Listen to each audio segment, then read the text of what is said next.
Hi guys, Palestine ജനങ്ങൾക്ക് അത്ര സന്തോഷമായുള്ള ഒരു വാർത്തയല്ല ഇന്ന് ട്രംപിന്റെ വായിന്ന് കേട്ടിരിക്കുന്നത്. അതായത് വെടിനിർത്തൽ എഗ്രിമെന്റ് ക്യാൻസൽ ചെയ്തുകൊണ്ട് ഇസ്രായേൽ വീണ്ടും യുദ്ധം തുടങ്ങണമെന്നാണ് ട്രംപ് പറഞ്ഞിരിക്കുന്നത്. ഇത് വെറുതെ പറഞ്ഞല്ല, ഇതിന്റെ പിന്നിൽ കുറെ കാരണങ്ങളുണ്ട്. അപ്പോൾ ഈ ഒരു ക്ലിപ്പിംഗ് ഞാൻ കാണിച്ചു തരാം, അതിനുശേഷം നമുക്ക് വീഡിയോ ഇട്ട് കിടക്കാം. I would say cancel it and all bets are off and let hell break out. നിങ്ങൾ എല്ലാവരും കേട്ട് കാണും. അതെ, ട്രംപ് പറഞ്ഞ കാര്യം ഇതാണ്. അതായത് വെടിനിർത്തൽ എഗ്രിമെന്റ് ക്യാൻസൽ ചെയ്തുകൊണ്ട് വീണ്ടും യുദ്ധം തുടങ്ങണമെന്ന്. പക്ഷെ എന്തുകൊണ്ടാണ് ഇപ്പോൾ ട്രംപ് ഇങ്ങനൊരു പ്രസ്താവന ഇറക്കാൻ കാരണം? ഇതിന്റെ കാരണം കുറെ ഉണ്ട്. പ്രധാന കാരണം ഹമാസ് എന്ന് പറയുന്ന തീവ്രവാദി സംഘടന തന്നെയാണ്.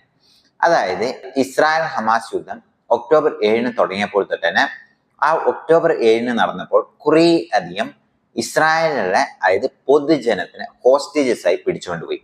ഹോസ്റ്റേജസ് ആയിട്ട് വെറുതെ ആൾക്കാരെ പിടിച്ചുകൊണ്ട് പോയി കഴിഞ്ഞാൽ കുറെ ആൾക്കാരെങ്ങാനും കുറെ അത് അക്സെപ്റ്റ് ചെയ്യായിരുന്നു. പക്ഷെ പിടിച്ചുകൊണ്ട് പോയ സ്ത്രീകളുടെ എല്ലാം തന്നെ ഡ്രസ്സെല്ലാം തന്നെ ഊരിക്കളഞ്ഞുകൊണ്ട് പൊതു റാലിയിലൊക്കെ പിടിച്ചുകൊണ്ട് പോകുന്നതും, അതുപോലെ തന്നെ എന്താ പറയാ, ഒരു അനിമൽസിന് മാത്രം ചെയ്യാൻ കഴിയുന്ന രീതിയിലായിരുന്നു അന്ന്. അത്ര റൂഡായിട്ടാണ് ഇതേ ഹമാസ് ബിഹേവ് ചെയ്തത്. അതുകൊണ്ട് തന്നെയാണ് ലോകത്തുള്ള എല്ലാവരും ഇസ്രായേൽ അത്രമാത്രം വലിയ അറ്റാക്കുകൾ നടന്നു കഴിഞ്ഞപ്പോഴും എല്ലാവരും ഹമാസിന്റെ കൂടെ നിൽക്കാതെ ഇസ്രായേലിന്റെ ഒപ്പം തന്നെ നിന്നത്. അപ്പോൾ അതിന്റെ പിന്നിൽ കുറെ ജിയോ പൊളിറ്റിക്സ് ഉണ്ട്. നമ്മൾ കഴിഞ്ഞ കുറെ മാസങ്ങളായിട്ട് അതെല്ലാം എക്സ്പ്ലെയിൻ ചെയ്തുമാണ്, അതിലോട്ട് ഇനി നമുക്ക് പോകണ്ട. അപ്പോൾ അങ്ങനെയുള്ള ആ ഒരു സിറ്റുവേഷൻ എല്ലാം മാറിക്കൊണ്ട് രണ്ടുപേർക്കും, അതായത് ഇപ്പോൾ ഇസ്രായേലിന് വലിയ ഡാമേജ് എന്ന് പറയുന്ന അവരുടെ ഹോസ്റ്റേജസ് കുറെ അധികം ആൾക്കാർ ഇപ്പോഴും ഹമാസിന്റെ കൈവശമാണ് ഉള്ളത്. എന്നാൽ ഹമാസിനാണെങ്കിൽ പ്രധാനപ്പെട്ട നേതാക്കളില്ല. അങ്ങനെ പലസ്തീൻ എന്ന് പറയുന്ന സ്ഥലം തന്നെ നരകത്തിന് തുല്യമായിട്ടാണ് ഇപ്പോൾ അവിടെ ഉള്ളത്. ജനങ്ങൾക്ക് താമസിക്കാൻ പറ്റില്ല. അതുപോലെ തന്നെ ട്രംപ് ഇതിന്റെ ഇടയ്ക്ക് വേറൊരു പ്ലാൻ പറഞ്ഞിരുന്നു, അതായത് പലസ്തീനിലെ ആൾക്കാരെല്ലാം മാറ്റുന്നത്. അത് നമ്മൾ നോക്കുന്നുണ്ട്. അപ്പോൾ അതിന് പിന്നിലും വേറെ കുറച്ച് സത്യങ്ങളുണ്ട്. കാരണം പലസ്തീനിലെ ജനത ഇനി അവിടെ താമസിക്കുകയാണ് എന്നുണ്ടെങ്കിൽ ഒരു 3-4 വർഷം കൊണ്ട് അവർക്ക് ഇല്ലാത്ത രോഗങ്ങൾ പിടിപെട്ട് അവരവിടെ മരണപ്പെടും. കാരണം അത്രമാത്രം നരക അവസ്ഥയിലോട്ടാണ് ഇപ്പോൾ പലസ്തീൻ എന്ന് പറയുന്ന മണ്ണെത്തിയിരിക്കുന്നത്. അപ്പോൾ അവസാനം കുറെ ഇന്റർനാഷണൽ പ്രഷേഴ്സും അതുപോലെ തന്നെ അമേരിക്കയിൽ ട്രംപ് വരുമ്പോഴും എല്ലാവരും കൂടെ അമേരിക്ക ഡയറക്റ്റായി ഇസ്രായേലിനെ പ്രഷറൈസ് ചെയ്തുകൊണ്ട് ഈ ഒരു വെടിനിർത്തൽ എഗ്രിമെന്റ് സൈൻ ചെയ്തു. അപ്പോൾ ഇസ്രായേലിന് ഒരു താല്പര്യമില്ലായിരുന്നു കാരണം വെടിനിർത്തൽ, കാരണം അവർക്ക് കിട്ടിയൊരു അവസരമായിരുന്നു അവർ നോക്കിയത്. കാരണം ഹമാസ് അങ്ങോട്ട് പോയി ഒരു ലഡു കൊടുത്ത അവസ്ഥയിലായിരുന്നു. അപ്പോൾ അങ്ങനെ നിൽക്കുമ്പോൾ അമേരിക്ക എല്ലാം ഇടപെട്ട് ഒരു വെടിനിർത്തൽ എഗ്രിമെന്റ് സൈൻ ചെയ്തു. അപ്പോൾ വെടിനിർത്തൽ ഒരു 43 ദിവസത്തോളം ഒരു കരാർ വരുന്നു. ഈ ഒരു കരാറിൽ എല്ലാ ആഴ്ചയും ഇത്ര, അതായത് 3-4 ഹോസ്റ്റേജസിന് വിട്ടുകൊടുക്കണം. അതിന് പകരമായിട്ട് അവിടുന്ന് 100-200 അതായത് ജയിലിലുള്ള ഹോസ്റ്റേജസിന് അവരും വിട്ടുകൊടുക്കും. ഇത് തന്നെയായിരുന്നു അവിടെ ഉണ്ടായിരുന്ന ഇത്.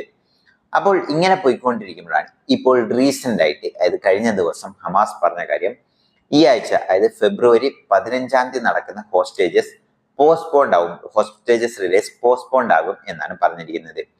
ഇതിനെക്കുറിച്ച് കാരണം പറഞ്ഞിരിക്കുന്നത് എന്താണെന്ന് വെച്ചാൽ, അതായത് ഇസ്രായേൽ മര്യാദയ്ക്ക് പലസ്തീനിലെ ജനതയെന്നും തന്നെ ഇപ്പോൾ അലോ ചെയ്യുന്നില്ല കുറെ സ്ഥലത്തോട്ട് എന്നൊക്കെ പറഞ്ഞുകൊണ്ട് അവർ കുറച്ച് കാരണങ്ങളെല്ലാം പറയുന്നുണ്ട്. പക്ഷെ എങ്കിലും ഈ ഹോസ്റ്റേജസ് ഡിലേ എന്ന് പറയുന്നത് അത് ഏറ്റവും വലിയൊരു പ്രശ്നമായി എല്ലാവരും കാണുന്നു. ഇസ്രായേലിൽ തന്നെ വലിയ രീതിയിലുള്ള ബഹളങ്ങൾ ഉണ്ടാക്കുന്നു. കാരണം ഹോസ്റ്റേജസിനെയും ഹമാസ് വിട്ടുതരില്ല എന്നുണ്ടെങ്കിൽ പിന്നെ എന്തിനാണ് നമ്മൾ വെടിനിർത്തലിന് പോയത്? ബെറ്റർ, അതായത് ഇസ്രായേലുള്ള ആൾക്കാരുടെ മൈൻഡ് സെറ്റ് ഞാൻ പറയാം. അതായത് എന്ത് തന്നെയാണെങ്കിലും 100 പേര് പോയി കഴിഞ്ഞാലും അവർക്ക് കുഴപ്പമില്ല, എങ്ങനെയും ഹമാസ് എന്ന് പറയുന്ന തീവ്രവാദി സംഘടന ഇല്ലാണ്ടാവണം. ഇത് തന്നെയാണ് ഇസ്രായേലുള്ള ജനതയുടെ ആവശ്യം. അപ്പോൾ അങ്ങനെ പോകുമ്പോൾ, അതായത് ഇതും കൂടെ വിട്ടു തരുന്നില്ല എന്ന് പറയുമ്പോൾ നെതന്യാഹുവിനും പ്രഷർ ഉണ്ടാവും. അപ്പോൾ കഴിഞ്ഞ ആഴ്ചയാണ് നെതന്യാഹുവും ട്രംപും കൂടെ ഒരു മീറ്റിംഗ് ഉണ്ടായിരുന്നത്. മീറ്റിംഗിൽ അവർ രണ്ടും ഡിസ്കസ് ചെയ്തു. അതിൽ വളരെ പോസിറ്റിവിറ്റി ആയിട്ടാണ് ഇപ്പോൾ ട്രംപ് ആണെങ്കിലും നെതന്യാഹു ആണെങ്കിലും രേഖപ്പെടുത്തിയിരിക്കുന്നത്. അത് ഏറ്റവും പോസിറ്റിവിറ്റി ആയി ഇസ്രായേൽ ജനത കാണുന്നത് എന്താണെന്ന് വെച്ചാൽ, ഗസയിലെ ഈ ഒരു 20 ലക്ഷം ആൾക്കാരെയോളം അവിടെ നിന്ന് ഡിസ്പ്ലേസ് ചെയ്തുകൊണ്ട്, അതായത് ജോർദനോ ഈജിപ്റ്റോ അങ്ങോട്ടും ഇങ്ങോട്ടും വിട്ടുകൊണ്ട് പലസ്തീൻ മൊത്തം അടുത്തൊരു 10-20 വർഷം കൊണ്ട് റീഡെവലപ്പ് ചെയ്തുകൊണ്ട്, കാരണം 1-2 വർഷം കൊണ്ട് നടക്കുന്ന കാര്യമല്ല. കാരണം കുറെ അധികം ബോംബുകൾ അടിയുണ്ടാവും, പൊട്ടാത്ത ബോംബ് ഉണ്ടാവും. ഇതെല്ലാം തന്നെ റിമൂവ് ചെയ്യണം ആദ്യം. അത് കഴിഞ്ഞ് ഈ ബിൽഡിംഗ് എല്ലാം നശിപ്പിക്കണം. അത് കഴിഞ്ഞ് വീണ്ടും ഇത്, അതായത് ഈ ഇത്രയും ഹസാർഡസ് സബ്സ്റ്റൻസ് എല്ലാം തന്നെ റിമൂവ് ചെയ്യണം. ഇതെല്ലാം തന്നെ വളരെ ലെങ്തി ആയ പ്രോസസ്സാണ്. അതുപോലെ തന്നെ ഹമാസ് എന്ന് പറയുന്ന തീവ്രവാദ സംഘടനയെ കൊണ്ട് അത് റീബിൽഡ് ചെയ്യാനും പറ്റില്ല. അപ്പോൾ അങ്ങനെയുള്ള സാഹചര്യത്തിൽ ഇവിടെ റീബിൽഡ് ചെയ്ത് അമേരിക്കയ്ക്കും ഇതിൽ 2 അഡ്വാൻറ്റേജ് ഉണ്ട്. അപ്പോഴാണ് ഈ ഹമാസ് വീണ്ടും പറഞ്ഞിരിക്കുന്നത്, അതായത് ഹോസ്റ്റേജസ് റിലീസ് പോസ്റ്റ്പോണ്ട് ആവുന്നത്. ഇപ്പോൾ ട്രംപ് പറഞ്ഞിരിക്കുന്ന കാര്യം എന്താണെന്ന് വെച്ചാൽ, അതായത് ശനിയാഴ്ച 12 മണിക്കുള്ളിൽ, അതായത് ഹമാസ് മൊത്തം ഹോസ്റ്റേജസിനെ വിട്ടിരിക്കണം. അതായത് 1, 2, 3, 4 എന്ന് പറയുന്ന കാര്യം ഇനി ഇല്ല.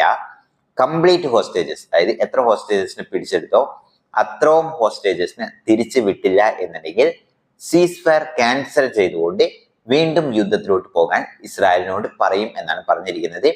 ഇത് മാത്രമല്ല, അതിന് ട്രംപ് പറയുന്ന കാര്യം എന്താണെന്ന് വെച്ചാൽ എല്ലാ ഹോസ്റ്റേജസും മരണപ്പെട്ട അവസ്ഥയിലായിരിക്കും കാണുന്നത്. അത് മാത്രമല്ല, ട്രംപ് പറയുന്ന കാര്യം ഹമാസ് വിടുന്ന ഹോസ്റ്റേജസ് അതായത് പലരുടെയും കൈവരലില്ല. അതുപോലെ തന്നെ ഇപ്പോൾ റീസെന്റ് ആയി വിട്ട കുറെ പേർക്ക് അതായത് ബോഡി തന്നെ വീക്കായ രീതിയിലൊക്കെയാണ് കണ്ടെത്തിയത് എന്നാണ് പറയുന്നത്. അപ്പോൾ ഇതേ അവസ്ഥയിൽ വീണ്ടും അവിടെ അതായത് ഈ ഹോസ്റ്റേജസ് എല്ലാം നിൽക്കുകയാണ് എന്നുണ്ടെങ്കിൽ അവർ മരണപ്പെട്ടു പോകുകയുള്ളൂ. ഇപ്പോൾ തന്നെ കുറെ പേര് മരണപ്പെട്ട് കാണും എന്നാണ് എക്സ്പെക്ട് ചെയ്യുന്നത്.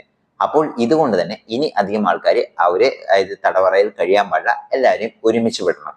പക്ഷെ ഒരുമിച്ച് വിടാൻ ഹമാസ് തയ്യാറായില്ല എന്നുള്ളൊരു പക്ഷം വരികയാണെങ്കിൽ അതായത് സീസ് ഫയർ ക്യാൻസൽ ചെയ്തുകൊണ്ട് യുദ്ധം തുടരാം എന്നാണ് പറഞ്ഞിരിക്കുന്നത്.